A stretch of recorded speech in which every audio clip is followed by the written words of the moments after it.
Hey guys, how are you? It's Kevin Schmidt, physical therapist, bike fitter out here in Portland, Oregon with Pedal PT. We're back for more. And today we want to talk a little bit about saddle discomfort. Boy, one of the most common things that we tend to hear about cycling. People tend to get discomfort, chafing, saddle sores, pain right up on the sitting bones. So let's talk about that today. Let's get into a little bit of a few things. I want to give you guys a lot of kind of information about if you're struggling with saddle pain, if you're struggling with no matter what saddle you've tried, you've had different bike fits. Let's kind of run through all the different pieces and parts and the different things that we can talk about that might be possibly related to helping you get some pressure off that saddle as well. So of course, being a physical therapist and a bike fitter, my first recommendation is definitely talk to a bike fitter, get yourself checked out on that bike. The first thing we need to be worried about with regards to saddle pain, or especially kind of that sawing, uncomfortable sensation as we're riding, is we want to make sure that our saddle is not too high. If the saddle's too high, oftentimes from the back, if someone were to watch you from the back, your hips will be rocking back and forth.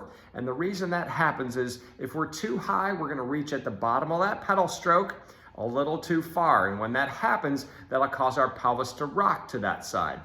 We then pedal with the opposite leg, our hips tip that way. Eventually we create kind of what we'd say a sawing motion, or a kind of back and forth on that saddle. Doesn't really matter which saddle you own, it doesn't matter what the shape of it is, it doesn't matter if it's a 3D printed one, but if you are too high and you are prone to saddle pain, that is going to be the number one thing. It doesn't really matter. I always tell people, you can try 25 different saddles. If all of them are too high, you're probably going to be uncomfortable. So if you've really struggled with a lot of saddle pain, have tried adjusting different saddles, different heights, I would definitely say start lowering the saddle. The other thing to think about too is we think about the tilt of the saddle. The saddle we want is roughly level. We don't want you feeling like you're going to slide either forward or backwards on it, especially forward. That's kind of the key. So oftentimes people tend to be a little high on the saddle. That would therefore allow them to kind of lean more into that nose of the saddle a bit more. So more than often, people will then tend to drop the nose of the saddle to try to take that pressure away. Unfortunately, by being high and now nose down, you're trying to stay on that surface while you're pedaling, so you're actually creating a little bit more friction on that area. That can also trigger saddle pain. So oftentimes we need to make sure that A, saddle's not too high, B, saddle's not too nose down, or vice versa, nose up. One common tip is once you get your saddle height dialed, the height of your bars, if your bars are higher than your saddle, if you were to look at that from the side, you can also bring the nose of the saddle a little bit nose up. Oftentimes with like Brooks saddles, things of that nature, they do recommend having them be slightly nose up to create this hammock effect. Let me grab a B17 for you.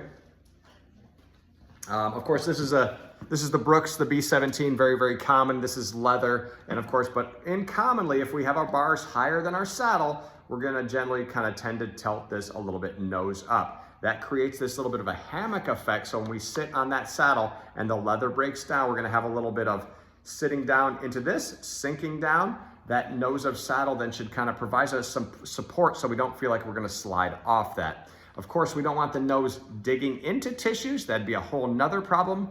But a lot of times what we're doing when we're dealing with saddle pain, oftentimes we are typically lowering height and actually, believe it or not, bringing the nose up. If you're a little bit nose down, you're gonna start sliding down there. And the more that happens, more friction, more problem. Just add repetition with cycling.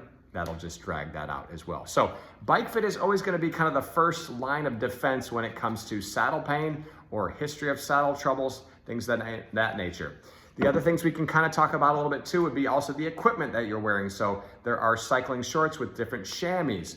Chamois a lot of times so chamois, just so I break that down for you, the chamois is typically the padding inside the Lycra or kind of that shorts. So there's that padding in there. Oftentimes that chamois will actually raise you up another 2 to 3 millimeters, maybe sometimes 4 millimeters. If you're very sensitive to height adjustments in your saddle and you commonly ride without a chamois and then hop on that same bike, same saddle height with a chamois on, that could put you at a little bit extra height and actually cause more of that rocking in the hips, therefore more pressure on the saddle. So that's other tricks to think about too. Oftentimes there's different styles of chamois, different thickness, whether they've got a foam or if it's a very thin minimalist style. That'll be kind of one of those things that you're going to need to kind of do a little bit of homework, try a few out. When we're on the topic of chamois as well, chamois do break down. Usually a chamois, a pair of shorts, depending on how much mileage you're putting in, is usually good for maybe a season or two, max.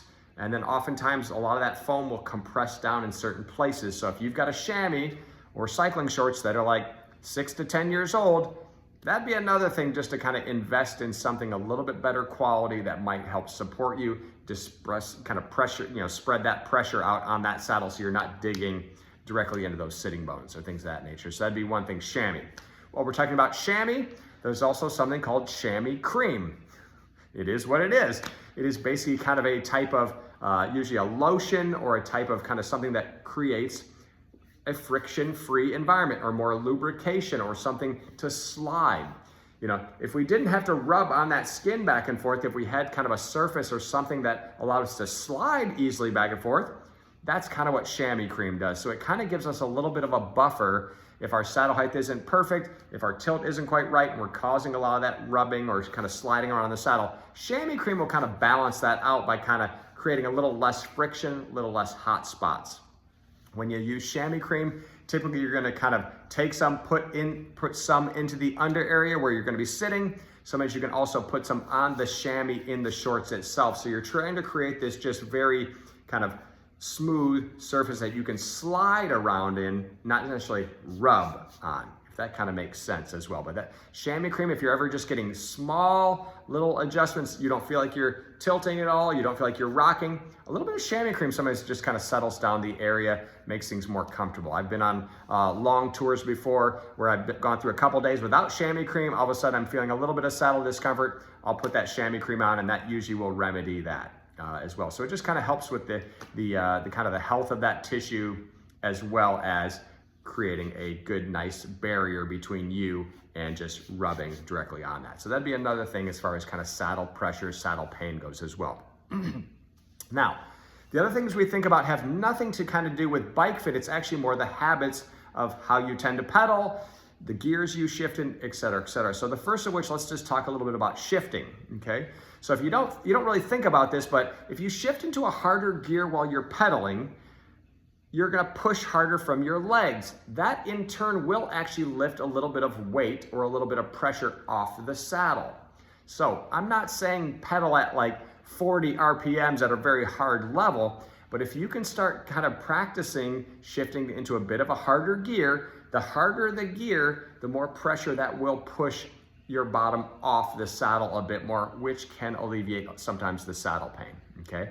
If you're pedaling around just at a very high cadence, oftentimes you're bouncing on the saddle you need to start shifting down to a harder gear, so you're starting to feel a little bit of that lift off that area as well too. So that's just kind of tendencies that we do. If you're a newer rider, oftentimes you'll just sometimes kind of shift into that really easy gear and kind of stay there that whole time. If you start really speeding up with that pedaling, it creates more wiggling in that saddle.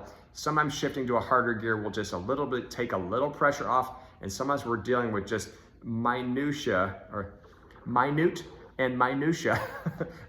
amounts of weight. If we can take that off the saddle, sometimes that's the difference between you getting through that 5-hour ride feeling great versus that 5-hour ride being like, whew, that saddle, I need to replace that saddle, something's wrong as well too, okay? While we're talking about saddles that I didn't mention, we'll just kind of go back in this. Also, we just got to make sure that the width of your saddle is correct too. So if you're kind of wider in the hips, you're going to tend to go for a little bit wider saddle as well. The more leaned over you are over that bike, oftentimes the lower the bars are from the saddle. A lot of times you can go narrower because as we lean forward, our pelvic bones kind of taper inward. So that's why a lot of times our Tour de France folks, our professional riders, they're on a very slim saddle because they're leaning forward quite a bit more. The more we lean, our pelvic bones kind of taper towards the center, so we're just got a little bit less of space with that. So key also, like I said, is you can always have someone kind of measure your sitting bones. You can sit down on cardboard. It's not a perfect science, but at least kind of gives you a generalized idea. If you've been struggling with saddle pain, you feel like you're slipping off the edge of the saddle on one side, that might suggest that maybe you need to go just to the next size up. as well. Okay, so that's just as far as saddle positioning. Okay, another thing to think about too, other things we can do to take off saddle is we talk about pressure relief. And basically that just means that as you're riding, you don't want to stay in one position all day long. You want to keep moving, keep that tissue refreshed. Remember, if it's got pressure on it, so contact areas such as the feet, the saddle, the hands, we want to keep them all moving. The best way we can take pressure off that saddle oftentimes is to stand up and take that pressure off that. So stand up on the pedals, make an excuse to stand up on the pedals a few times. Get pressure off that area. You know, if you're comfortable being in the hoods, move your hands around. By moving hands back and forth down to the drops, that will kind of change the pressure or where the pressure's coming from. So if we tend to lock in one position, your bike fit, everything might be good, but if you stay in that position for hours at a time, inevitably, tissue can only tolerate so much compression over so much time. We have to keep kind of refreshing that area, bringing blood flow into that area, and therefore standing up on pedals, coming up to no-handed. If you're descending, sometimes you can kind of crouch, squeeze your knee with the top tube and lift your butt up while you're descending. So you're hovering over the top of the saddle while you're descending. Those are just other little tricks. But remember, if you're gonna be riding 5 to 6 hours or longer, boy, we got to start throughout the ride. Don't wait for the saddle area to get sore before you start managing it. So within that first hour, you should be changing positions, standing up, straightening the legs out, back and forth, come up to no-handed. Keep moving and keep pressure off of things while you're pedaling, because if you lock in, inevitably that can sometimes kind of lead towards pain. And that has nothing to do with fit. These are just our personal preferences as we ride, et cetera, et cetera. Okay. Now, last thing we'll go through as well too is I had made myself a nice little list so I didn't forget everything as well. We talked about that. Yeah, you just want to not feel like if you're slipping on the saddle or sliding the saddle, that'd be the other one. You want to just feel like you're level, you're locked in, each pedal stroke is the same. If you keep feeling like you're sliding forward, you're having to use your legs a bit more, sometimes more pressure to hands, that's also a sign that saddle might be a little high or a little nose down, and that can also oftentimes give you that. So all I wanted to do today was kind of talk about other things you can do to take pressure off, because like I said, a bike fit is one. Let's say you've had a bike fit, everything's great, still getting the saddle pain. Okay, let's talk about chamois. Let's talk about saddles. Let's talk about cutouts. Let's talk about chamois cream, but then also just the gears you choose to shift in. Are you standing up on the pedals? Are you giving yourself kind of that pressure relief every few minutes just to kind of keep the tissue moving? Those are other just like little subtle pieces that we all start picking up on the more we ride, but I think it's worthwhile talking about because sometimes it's not always a new saddle. It's not always, I need more chamois cream, obviously. There's a lot of times it's a combination of those factors that will lead you towards having no saddle issues, no tingling, no numbness, all that kind of stuff. I know this is a lot of variables to play with this, but like I said, you're here, we're here talking about it. If you've got more questions about this or more specific questions, please drop them in the comments below. I'm here for you to try to help you problem solve, but a lot of times it's not one thing, sometimes it's a few things, both from a saddle perspective, chamois cream, pedaling cadence, sometimes different surfaces that we're on. Heck, you could probably even make a claim about tire pressure, and if we're running low tire pressure, that would probably absorb a lot less shock as well too. If we're running a really hard tire on a chattery surface, that's more pressure right up through that saddle. So that could even possibly cause that too. So try to think outside the box. It's not always a new equipment thing. It's not like we need fancy pressure mapping and thing to determine that. We just need to find, can we get you in a neutral position? Are the sitting bones being stabilized and held appropriately? Are you using the right gear? Are you using the right posture? So, like I said, if you've got more questions, please report below, but I wanted to kind of do a generalized overview about saddle pressure pain because sometimes it's bike fit, sometimes it's other things as well. So again, thanks so much for tuning in. If you have not yet at this point in time, you made it this far, congrats. Might as well hit like, click subscribe. It's your questions that keep this channel going. So till next time, again, Kevin Schmidt, physical therapist, bike fitter out here at Pedal PT in Portland, Oregon. Take care.